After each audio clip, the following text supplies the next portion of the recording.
या विषयावरती वेगळं काही बोलण्याची गरजच नाही.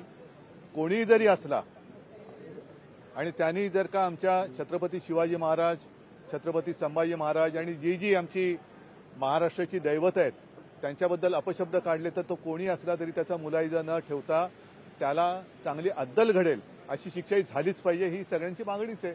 त्याच्यामुळे निलंबन किती मिनिटासाठी, तासासाठी, दिवसासाठी केले कल्पना नाही मला नाही, पण पुन्हा असं कोणाची बोलण्याची हिंमत होता कामा नये. आणि या सरकारची जबाबदारी आहे की कठोरात कठोर शासन त्यांनी केलं पाहिजे. आणि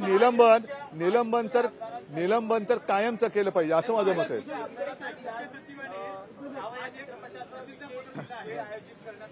काय कोणी केला? मी ही कल्पना ज्यांनी मांडली असेल त्याचं जाहीर अभिनंदन करतो. कारण महायुतीमध्ये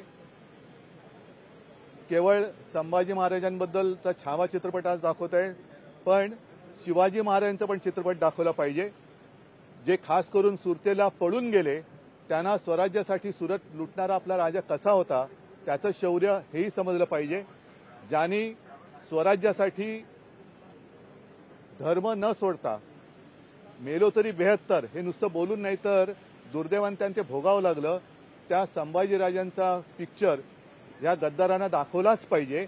आणि जे काय सगळे पळून गेले भीतीने, ईडी, इन्कम टॅक्स, सीबीआय, तेव्हा तर या आपल्या राजाने संभाजीराज म्हणून आम्ही त्यांना दैवत मानतो, तर त्यांच्यापासून काहीतरी बोध घ्यायला पाहिजे. आणि विशेषतः या गद्दारांनी छावा चित्रपट पाहायलाच पाहिजे.